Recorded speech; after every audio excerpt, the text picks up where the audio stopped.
I tried to be optimistic for my dad's sake. He had remarried, and I wanted to make an effort. So when Thanksgiving rolled around, I agreed to drive down. It was only about 90 minutes, so I just planned a day trip. His new wife came as a package deal with her two sons, 13 and 18. I hadn't spent any real time with them. When they got married, Dad offered to sell our childhood home and buy a new, bigger place for their new combined family. He wanted a house where my sister and I would have room when we visited, but she insisted on keeping his house. She said it was a nice neighborhood, but the house was way too small. We figured out later, the hard way, that she just didn't want us visiting at all. I got there around mid-morning. The vibe in the house was off. Tense. I went to the kitchen and asked the one question you ask on Thanksgiving. What can I do to help? Without even looking up, she snapped, I don't need any help. Okay. I spent the next few hours sitting on the couch with my new stepbrothers, watching the parade on TV. They just grunted and stared at the screen. It was incredibly awkward. Around noon, she yelled from the kitchen for her oldest son to come carve the turkey. My dad, trying to be the host in his own home, stood up. I'll get it, honey, he said. I watched him start to carve. He made the first cut and stopped. This isn't done, he said, frowning. It's still pink inside. She got defensive immediately. Well, the oven must be broken then. It was a brand new oven. Dad had the whole kitchen redone the year before, but no one argued. The turkey went back in for another 30 minutes. When we finally sat down, it just felt wrong. Growing up, our family dinners were an event. The table was always set, drinks poured. This time, we all sat down at a half-set table and realized there was nothing to drink. She huffed and stomped back to the kitchen, yelling over her shoulder, well, what does everyone want? Tea? Soda? It was a mess. No one said grace. We just started passing the food. I won't go into detail, but the meal was awful. Most of it was either cold, from a can, or just plain weird. There was this orange mush that I spat into my napkin. Rutabagas, apparently. The turkey was cooked finally, but had zero seasoning. It was like eating a dry sponge. But the food wasn't the worst part. It was the manners. I watched in horror as my stepmother and her sons leaned all the way back in their chairs, balancing on the two back legs. Those weren't just any chairs. They were antiques. My late mom and I had found them at a garage sale and refinished them ourselves. They were wooden with delicate cane seats. And here these people were treating them like lawn furniture, one good lean away from snapping them in half. I just kept thinking of all the rules I grew up with. Napkin in your lap, pass, don't reach. These people were animals. When everyone had pushed their terrible food around their plates enough, I looked around for the best part. Is there pie? I asked. The new wife started clearing plates. I didn't make any dessert. No one really needs it. I just wanted to leave. I had a cup of coffee, and as I was taking the last sip, she stood over me. I know you probably want to get back to school, she said. It wasn't a suggestion. It was a dismissal. You don't have to hit me over the head. I got the message. I said my goodbyes to my dad, hugged him, and got out of there. I was driving home feeling hollow and angry, just glad the day was over. I'd been on the road for maybe an hour, back in my own city, when my phone rang. It was an unknown number from my dad's area code. Hello? Is this the daughter of Robert Miller? A professional voice asked. My stomach turned to ice. Yes, this is St. Mary's Hospital. You need to come here immediately. Your father is in critical condition.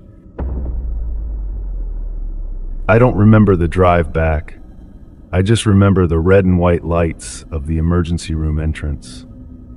I ran in, screaming my dad's name. A nurse grabbed my arm and pulled me into a small, sterile room. He was on the table.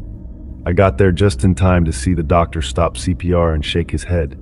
He was gone. I think I collapsed. The nurse helped me into a chair. What happened? I said. Was it a heart attack? The turkey? The nurse looked at me with so much pity that it made me sick. No, honey, your father was stabbed multiple times in the chest. My brain just stopped. Stabbed? Where? How? He was conscious for a few minutes when the ambulance brought him in, she said, her voice low. Someone found him on the side of the road, but he told us he was sleeping in his bedroom when a man attacked him. He said he woke up in the hospital. Sleeping in his bedroom? That made no sense. He was found on the road? Just then, the emergency room doors slid open, and my stepmother walked in. She wasn't crying. She wasn't running. She looked annoyed, like she'd been called in for a parking ticket. Where were you? I screamed, jumping up. She flinched, finally showing some emotion. What do you mean? We got your call. We were looking for him. What are you talking about?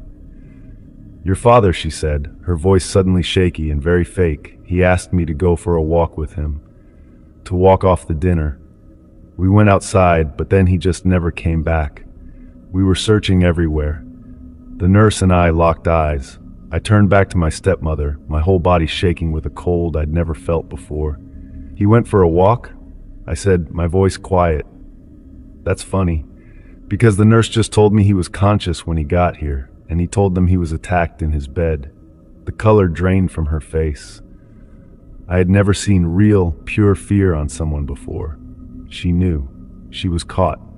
She hadn't expected him to live long enough to talk. The police were already on their way. Her story fell apart in 5 minutes. There was no forced entry at the house. When the police searched the master bedroom, they found blood stains under the mattress, on the carpet, and obvious, sloppy cleanup attempts in the bathroom. She folded under questioning. It wasn't a random attack. It wasn't even a robbery. She had hired a homeless man to do it. The plan was for him to sneak in after I left, kill my dad in his sleep, and she would discover him in the morning. She offered the guy $5,000, but the man botched it. My dad fought back. The guy panicked, stabbed him, and ran. My dad, bleeding to death, must have crawled or stumbled out of the house trying to get help, which is where he was found on the road. Her motive? His company, his assets, his life insurance. She wanted it all, and she didn't want to wait, and she definitely didn't want him to leave anything to me or my sister. That whole Thanksgiving, the awful food, the tension, her rudeness, it was all an act. She wasn't just being a bad host. She was being a murderer. She was pushing me out the door, counting the minutes until I was gone, so she could get on with her real plan for the holiday.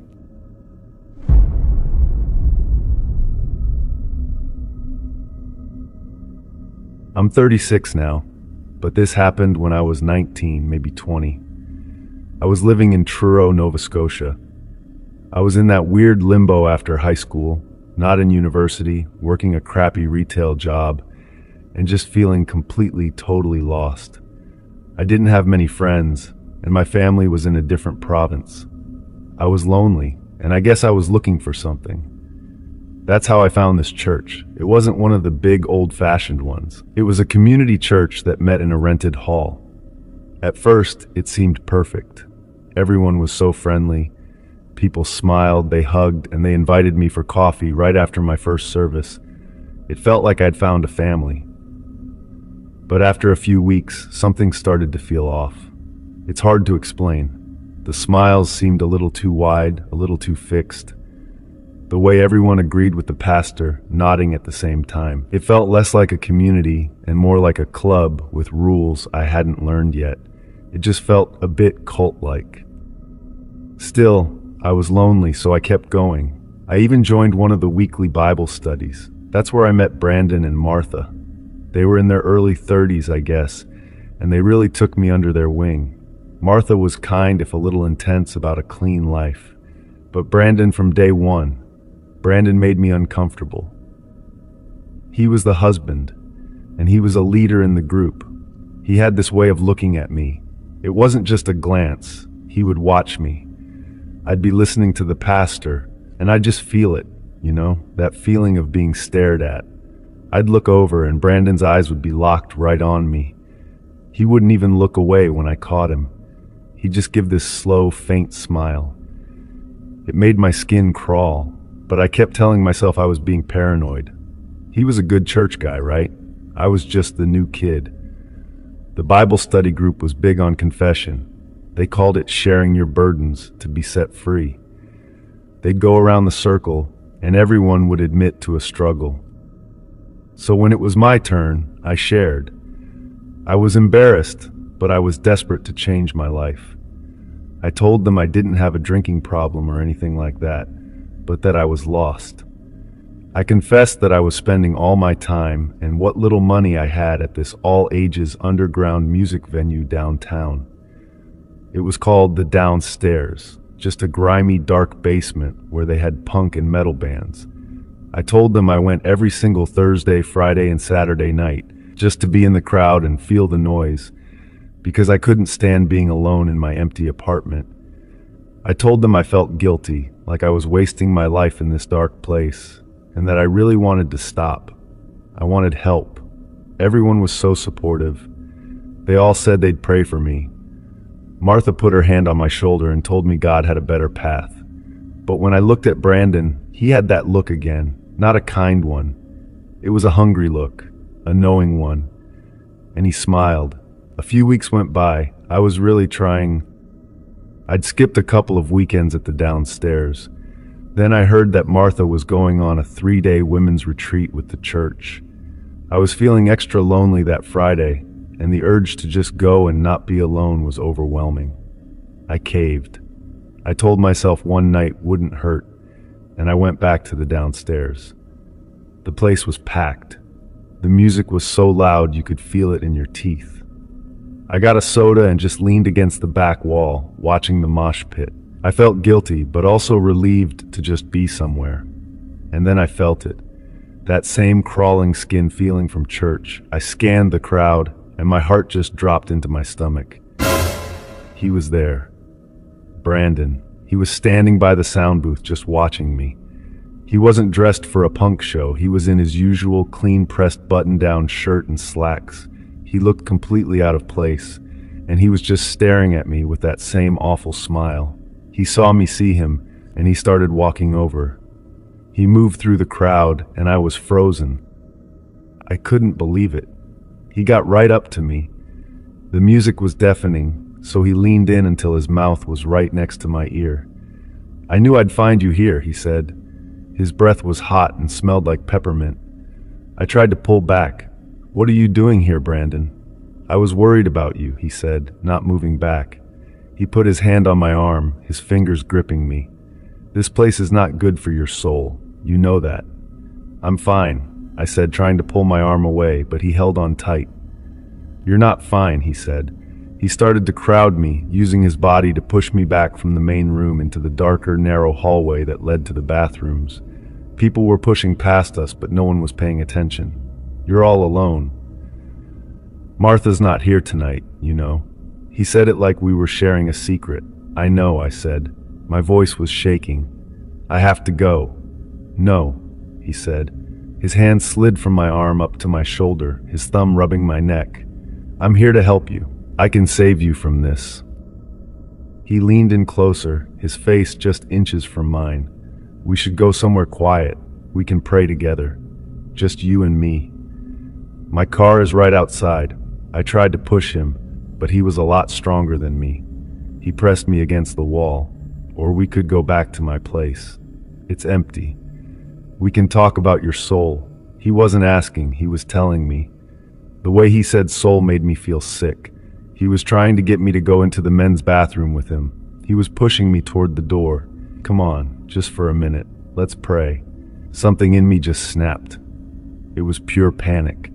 I shoved him, hard, with both hands in his chest. He wasn't expecting it and stumbled back into a couple of people. He looked shocked, and then he looked furious. I didn't wait. I turned and ran. I shoved my way through the crowd, out the main door, and onto the street. I ran the entire 10 blocks back to my apartment without looking back once. I locked my deadbolt, put a chair under the doorknob, and sat in my kitchen, shaking, for the rest of the night. I didn't go to church that Sunday. I was terrified. On Monday, I finally got the courage to call the pastor. I was crying so hard I could barely talk. I told him everything. How Brandon had followed me, how he'd cornered me, what he said, how he touched me, how he tried to get me to go in the bathroom and then to his empty house. There was this long, cold silence on the other end of the line. Then the pastor said, "Brother Brandon, are you sure you understood him correctly? Brandon is a foundational member of this church, a good man. He and Martha are pillars of our community.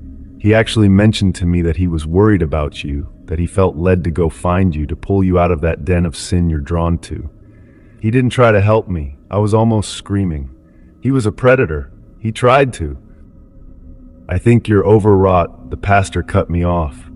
"You admitted that you're drawn to dark places and that you're struggling. Perhaps you're confused, perhaps you misinterpreted his brotherly concern, or maybe you invited his attention. These are the things that happen in those kinds of places." I just went numb. He didn't believe me. He was blaming me. I hung up the phone. I never went back to that church.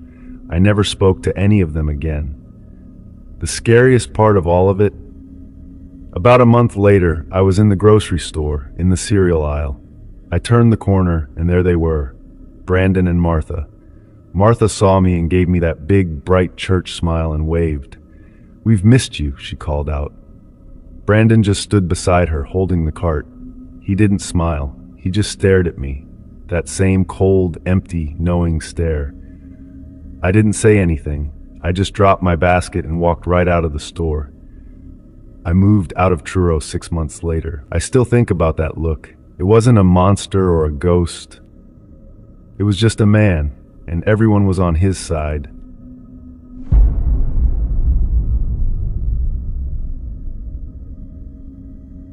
This happened a long, long time ago. Back in 1970, I was 15 years old. You have to understand, things were different then.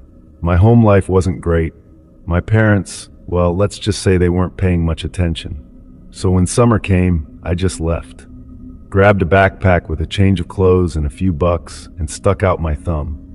I planned to see Northeast Quebec. Why? Just because. I'd been hitchhiking for a few weeks. You get good at reading people. You learn who to take rides from and who to avoid, or at least you think you do. I was on a long, empty stretch of road, hours from any real town. The logging trucks were few and far between.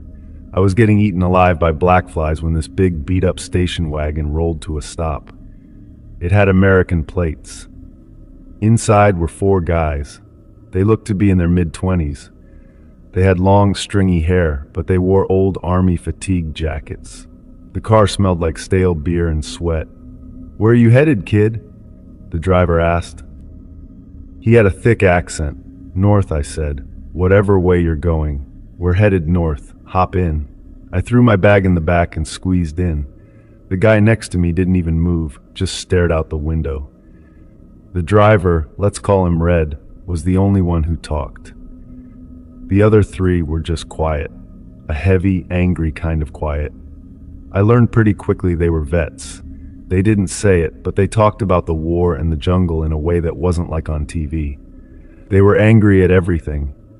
Angry at the government, angry at the cops, angry at the world, and they were drinking something. I just kept my mouth shut.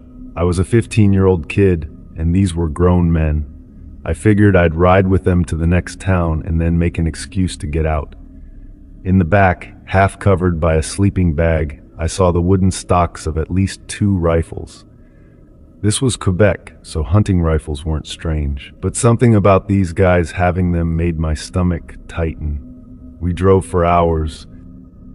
The sun started to get low, and Red decided we'd stop for the night. We pulled into a provincial park, one of those cheap campgrounds with gravel pads for RVs and a patch of dirt for tents. We were the only ones in the tenting section. We pulled the car in and started pulling our gear out. I didn't have a tent, just a bedroll, which I planned to use under a tree. That's when the ranger showed up. He was an older guy, maybe in his late 50s, in a neat brown uniform. He pulled up in a little electric golf cart. He spoke to us in French first, then switched to accented English when he saw the plates. "Welcome, gentlemen. I just need to collect the site fee for the night." Red stood up. He was a big guy, and he towered over the ranger. "We'll pay in the morning," Red said. "Not asked," said. The ranger shook his head, polite but firm. "I'm sorry, sir, but the policy is that you must pay on arrival. It's $10. Red stared at him. The other three guys had stopped what they were doing. They were just watching. The silence was heavy.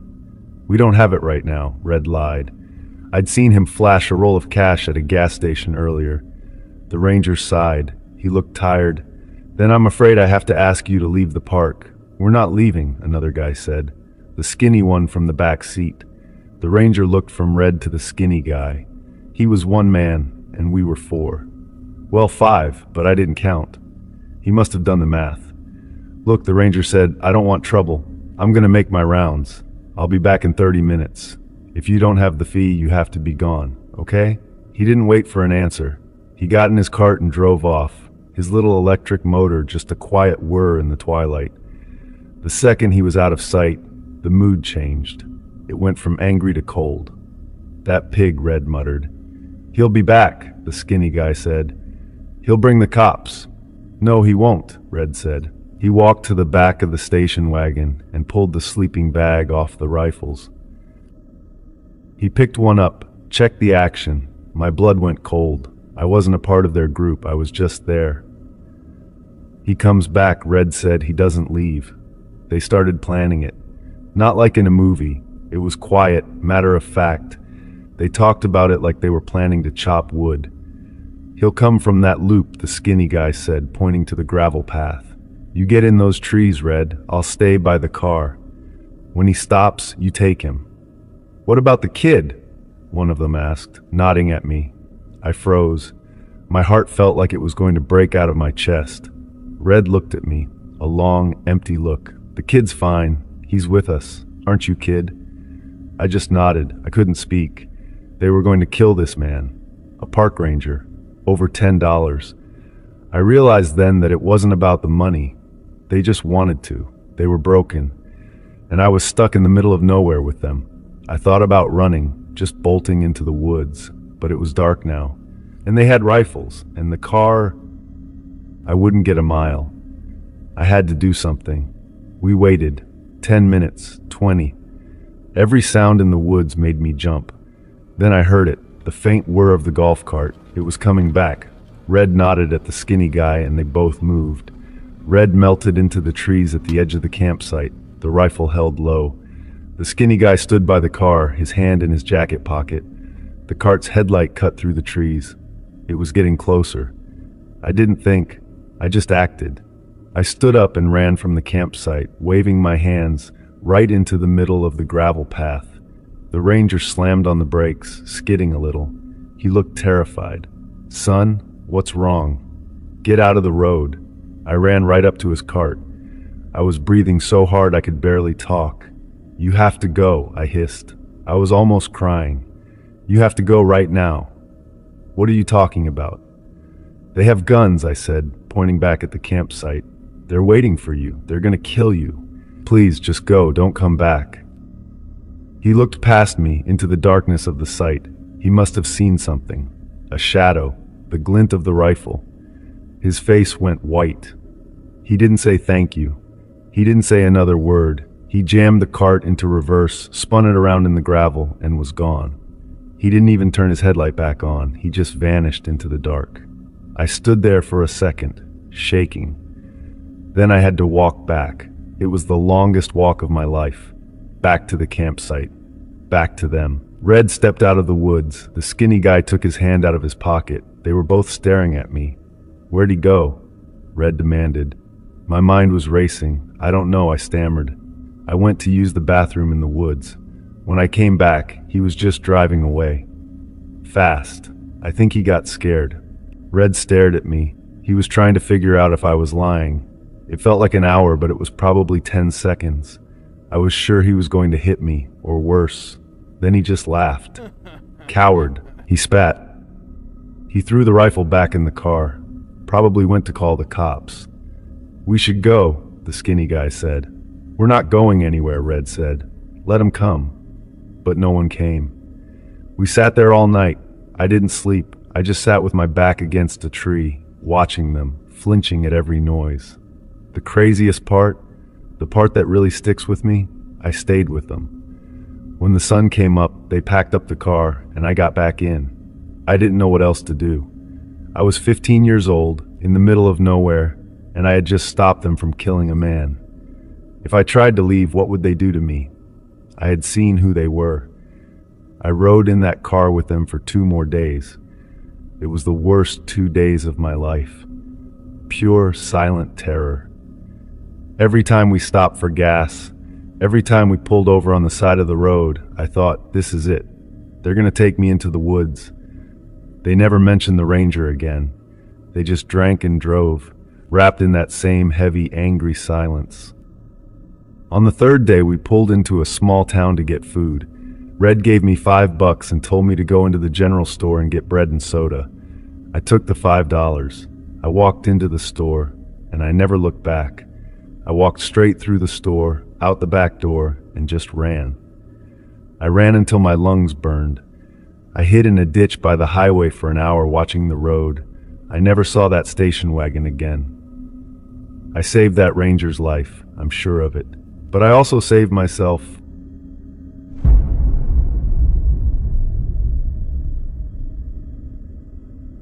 Years ago, back in the early 90s, I got hired as seasonal help at Toys R Us. It was right around the holiday rush, and the store was this massive warehouse-style place with everything stacked in long, straight aisles that seemed to go on forever. No fancy displays or kid zones like they have now, just shelves packed with toys, games, and bikes hanging from the ceiling. I was 19, fresh out of high school, and needed cash for college. They stuck me in aisle 1, which had board games on one side, stuff like Monopoly and Chutes and Ladders, and on the other side, this big glass case full of video games. That was the hot spot because the Super Nintendo had just come out. We had a demo unit behind the glass with a controller sticking out through a hole, so kids could play Super Mario World right there in the store. People were losing their minds over it, lines forming just to take a turn. My shifts were mostly stocking shelves and helping customers find stuff. It was chaotic, especially on weekends. Parents dragging screaming kids around, carts piled high with Barbies and action figures. The air always smelled like plastic and popcorn from the little snack area up front. I remember the fluorescent lights buzzing overhead, making everything look a bit washed out. Black Friday was coming up, but this incident happened a couple of weeks before, during a big sale weekend. The store was packed, music playing holiday tunes on loop, and everyone seemed on edge, hunting for deals. I was up on a ladder that day, restocking the board games. We had these crocodile dentist games that were flying off the shelves. Kids loved pressing the teeth until the crock snapped shut. I was pulling down a few more boxes from the top shelf when I heard yelling from the video game side. At first, I thought it was just kids arguing over whose turn it was, which happened all the time. But then it got louder, with shoving sounds and high-pitched shouts. I looked down, and there were these 2 boys, maybe 10 or 11 years old, right in front of the SNES demo. One had the controller, jumping around as Mario, and the other was trying to yank it away. "It's my turn, you hog," the second kid yelled. They started pushing each other, chests bumping, faces red. Their parents were nearby, one dad with a shopping cart full of toys, including a baseball bat that must have been from the sports aisle, and the other guy with his kid and a wife standing back. The parents jumped in quickly. The bat guy's wife said something like, "Hey, control your brat," and the other dad shot back, "Your kid started it." Before I knew it, the dads were in each other's faces, pointing fingers and spitting words. I froze on the ladder for a second, not sure what to do. We weren't trained for fights. The manager usually handled that. I started climbing down, yelling, "Hey guys, calm down." But they ignored me. That's when it escalated. The bat dad grabbed his kid by the arm and tried to pull him away, but the other boy swung a punch and hit him in the side. The bat dad lost it. He reached into his cart, grabbed that aluminum bat and swung it hard. It connected with the other dad's back with this sickening thud, like hitting a melon. The guy stumbled forward, arms flailing, and crashed right into the glass display case. The whole thing shattered, glass exploding everywhere, shards flying like rain. He went down in a heap, blood starting to pool under him from cuts on his arms, face, and neck. One big piece had sliced across his eye. I could see the gash, deep and ugly, blood pouring out. People screamed. Kids nearby started crying. I hit the ground running, my heart pounding. The manager, this older guy named Frank, came sprinting from the registers. "Stop! Security!" he shouted, but we didn't have real security back then, just a traffic cop outside for the parking lot. The Bat Dad looked shocked, like he didn't mean to go that far. He dropped the bat, grabbed his two kids, one under each arm, and bolted for the doors, knocking over a display of puzzles on the way. Frank and another employee tried to block him at the exit, yelling for him to stop. Customers just stared or backed away. The cop outside heard the commotion and came in, radio crackling. He was a big guy, probably used to holiday crowds. He tackled the Bat Dad near the doors, wrestling him to the floor. The kids were wailing, "Daddy!" as the cop pinned him down. The dad resisted, twisting and kicking, so the cop started laying into him, punches to the ribs, knee on his back. It was rough, blood from the dad's nose smeared on the tile. They cuffed him eventually, dragged him out to the squad car while more police showed up. Back in the aisle, it was a nightmare. The injured guy was moaning on the floor, glass crunching under the paramedics' boots when they arrived a few minutes later. His kid, a little girl, maybe 7, was sitting there sobbing, holding his hand. Blood was everywhere, on the broken case, the floor, even splattered on some NES cartridges nearby. EMS worked on him, bandaging the cuts, but that eye was mangled. I heard later from Frank that he lost it completely, nerve damage or something. Had to have surgery, but it was gone. The messed up part, the thing that still haunts me, was how the other customers acted. While the paramedics were stabilizing the guy, people started picking through his abandoned cart. It was right there, full of toys he'd been buying. A woman grabbed a Barbie dollhouse from it and just walked off like nothing happened. Another guy took a stack of board games, saying to his wife, "Hey, these are on sale anyway." No one stopped them. Everyone was too stunned or distracted. The little girl noticed and started crying harder. "That's our stuff!" But no one cared. Then there was this one lady, middle-aged with her own bratty kid in tow. She saw the demo SNES in the wreckage, the one with blood spots on the console from the glass cuts. She reached in, glass crunching under her shoes, and tried to pull it out. "Is this for sale now?" "My son wants one," she said to me, like it was no big deal. I was standing there, shaking, trying to sweep up shards with a broom Frank handed me. "Ma'am, you can't take that. It's evidence or something," I stammered.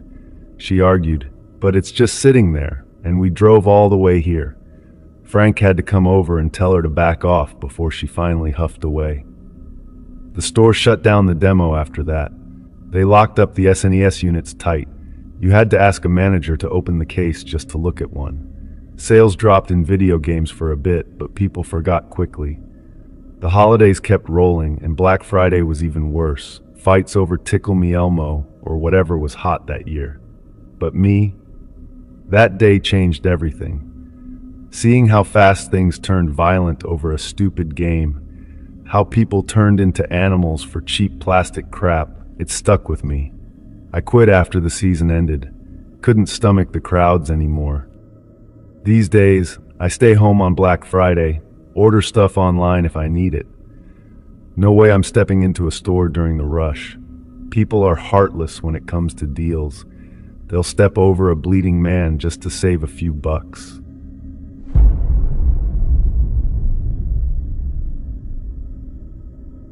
It was around 2 a.m. when we finally pulled into our driveway after a 2-week road trip to the Grand Canyon. My husband, Tom, our 2 kids, Emily, who's 10, and Jack, who's 7, and I were all exhausted. The kids had slept most of the drive back from Arizona, but Tom and I took turns behind the wheel to make it home without stopping at another motel. Our dog, Buddy, a golden retriever we'd left with a neighbor, was already back in the house thanks to her dropping him off earlier that evening. She texted us that everything looked fine. The street was quiet, just the usual suburban neighborhood in Ohio, rows of similar two-story houses with yards and driveways. No streetlights right in front of our place, so it was pretty dark except for the motion light on our garage that flickered on when we parked. We started unloading right away because we didn't want to deal with it in the morning. Tom popped the trunk of our SUV, and the kids grabbed their backpacks and some smaller bags. I took a couple of suitcases up to the porch to unlock the front door. Buddy must have heard us because he started barking from inside the house, his usual excited yaps. But then it changed. He let out this low growl, and I could hear him scratching at the window in the living room, which looks out over the driveway. I was on the porch, fumbling with the keys when I glanced over. He was standing on his hind legs, paws up on the sill, staring straight up at the second-floor window, our bedroom window, actually. I looked up too, and my heart skipped a beat. There was a shape in the window, like the outline of a person standing there. It was backlit a bit from the hallway light we'd left on a timer, so it was just a dark silhouette, tall and still, like a man watching us. No details, just the head and shoulders clear against the glass. I froze for a second, then called out to Tom in a whisper yell, "Tom, come here. Look at the window." He was bent over the trunk, handing a bag to Emily, but he straightened up and walked over to the porch. "What?" he asked, sounding annoyed from being tired. "Up there," I pointed, "in our bedroom window. Do you see that?" He squinted, and I saw his face change. "Yeah, what the hell?" The kids were still by the car, not paying attention, thank God. Buddy was going nuts now, barking louder. We stood there for maybe 10 seconds, just staring. The figure didn't move. It was creepy. But then Tom shrugged. "It's probably that coat rack in the corner. You know, the one with your winter jacket on it? The light's hitting it weird from the hall." I thought about it. We do have a tall wooden coat stand in the bedroom, right near the window. I'd hung a few things on it before we left. "Yeah, maybe," I said, feeling a little dumb. "The angle from down here makes it look like a person." We both laughed it off, that nervous kind of laugh when you're overtired. The kids called out asking if they could go inside, so I unlocked the door. Buddy rushed out to greet us, tail wagging, but he kept glancing back at the stairs. We brought in the bags, locked the car, and headed up to bed. The house felt normal. Same musty smell from being closed up, but nothing out of place downstairs. When we got to the bedroom, I flipped on the light and looked right at the window. The coat rack was there, sure, but it didn't look anything like a silhouette from inside. It was off to the side, and the jackets weren't even hanging high enough to match what we'd seen. Tom noticed too. Doesn't look the same. We peeked out the window, but from up there, the driveway was empty, just our car sitting there. "Maybe it was a reflection or something," I said. But it bugged me. We decided to check from the outside again, just to be sure. Tom grabbed a flashlight from the kitchen, and we stepped back out onto the porch. Kids already in their PJs upstairs. I looked up at the window. Nothing. No shape, no shadow. The hallway light was still on, but the window just showed the empty room. "Okay, that's weird," Tom admitted. "You think someone was in there?" The thought hit me like a punch. We'd been gone 2 weeks. What if someone broke in? Our neighbor had the key to feed Buddy a couple of times, but she swore she hadn't been inside otherwise. We didn't have a security system, just deadbolts and that motion light. No cameras.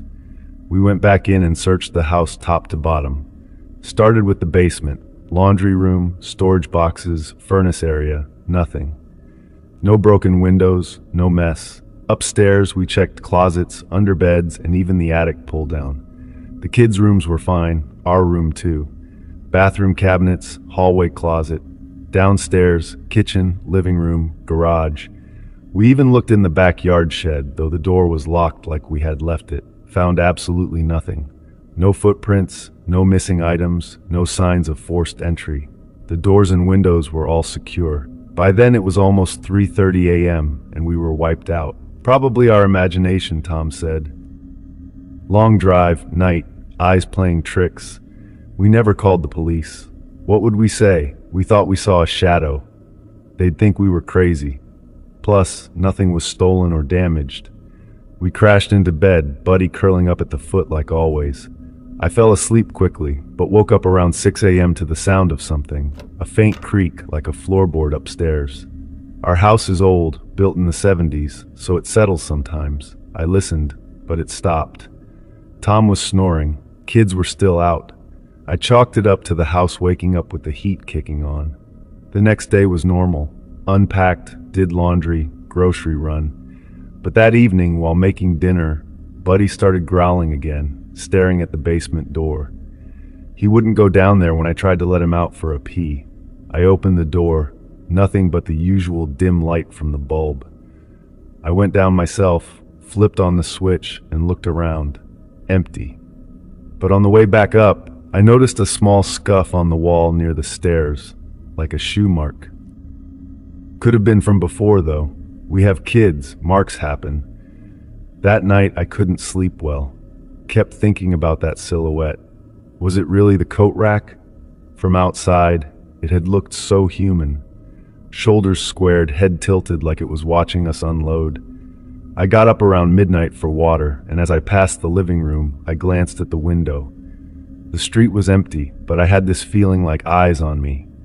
Over the next few days, little things added up. Emily said her stuffed bear was on the wrong shelf in her room. She swore she left it on her bed. Jack found one of his toy cars in the bathtub, which he said he didn't put there. Tom laughed it off as them forgetting, but I wasn't so sure. Then, in the kitchen, I opened a cabinet and a glass fell out, placed right on the edge, like someone had moved stuff around. We searched again, more thoroughly. Checked the crawl space under the porch. Nothing. Even looked in the vents, ridiculous as it sounded. Still zip, no one there. A week later, things got worse. I was home alone one afternoon, kids at school, Tom at work. I heard footsteps upstairs, clear as day, slow and deliberate, like someone pacing in our bedroom. I grabbed a kitchen knife and crept up, heart pounding. Room empty. But the coat rack, it was moved closer to the window. I hadn't touched it. Tom hadn't. That night I told Tom we should get cameras. He agreed, but we put it off. Money was tight after the vacation. Instead, we started locking interior doors, keeping Buddy close. Then, 2 nights ago, I woke to Buddy whining at the bedroom door. It was ajar, even though we'd closed it. I sat up, listened. From down the hall, a soft thump, like a drawer closing. Tom stirred. "What?" he mumbled. "Someone's in the house," I said. We both got up, he with a baseball bat from the closet. Searched again. Hall, kids' rooms, they were asleep, bathroom. Nothing. But in the guest room, which we barely use, the window was unlocked. We always keep them latched. We haven't slept right since. Every noise makes me jump. The kids sense something's off, asking why we're so jumpy. We've talked about calling the police now, but what proof do we have? No theft, no damage, just feelings. And that silhouette we saw. Last night, as I lay awake, I heard it again, breathing faint from under the bed. I didn't look, couldn't. This morning I found a single sock in the laundry that isn't ours, men's size, plain black. Tom says maybe from the trip, but I know our stuff. I don't know what's happening. Maybe someone was squatting while we were gone and hid when we came back. Maybe they're still here, watching, waiting. Or maybe it's all in my head. But that shadow was real. And whatever it was, it saw us first.